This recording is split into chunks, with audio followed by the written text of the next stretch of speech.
I'm standing against Howard Blagborough this May, and you may know, or you may not know, that Howard Blagborough actually works for Craig Whitaker in his office alongside Scott Benton, the leader of the Conservative group on Calderdale Council. The Conservatives on the council are not an independent body that is looking out for residents of Calderdale. It's a body that is controlled by the MP's office, and a body that is controlled for the majority of the time to grandstand on issues. There has been no real outcomes for the people of Brighouse from the time of the Conservatives in office. What I'd like to see is a more productive, a more positive outlook on things. And as your Labour councillor, if elected in May, I'll make sure that we're not just standing up for issues that benefit the MP's office. We'll make sure we stand up for local people and make sure that we can provide vital services that are really used and really valued by local people. I actually work in the local area. I work in Brighouse, in the building behind the police station, and from my office you can see the whole of Brighouse. So on a day-to-day basis, I'm thinking about Brighouse in the forefront of my mind, and thinking about what the residents of Brighouse can achieve and what we can achieve together as a community.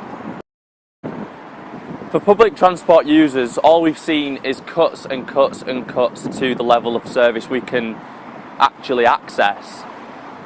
The evening services have been cut down to a minor level, and all we've seen is a lack of investment in new public transport methods, and a lack of investment in actual people, and all we've seen is rate rises and the fares rise to an astronomical level, meaning that those who are working in our society are paying a huge amount just to get to work.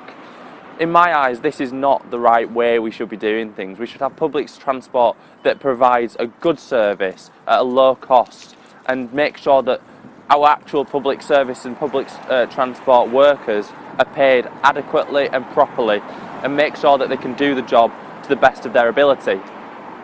I'd like to see an investment in more public transport services, an investment in the train services that are already running from Brighouse train station and from the bus station too. Throughout my life I've used buses regularly, and the things I've noticed is the lack of regard for the whole of the bus. Seating is dirty, the floors have got rubbish all over, and it's time we make sure that there's the opportunity and the respect we need to have for public transport.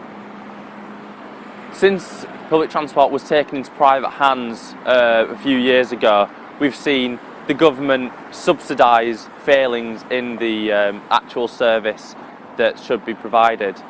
What I'd like to see is a service providing for our children, for our elderly, for ordinary people, working people, up and down Brighouse, making sure that they can get to work, can get to the GP surgeries, and that they can get to our NHS hospitals. We're seeing a steady increase in the level of crime in Brighouse and surrounding areas, and this steady increase is in line with the decline of investment in our police services, and the fact that we lost 936 police officers since 2010 in West Yorkshire can surely be a sign that we're not getting anywhere in terms of investment in the police, but we should ensure that we've got more police on our streets, more patrols, and that our community support officers are patrolling and speaking to the community and making sure that we've got the right levels of service in the right areas.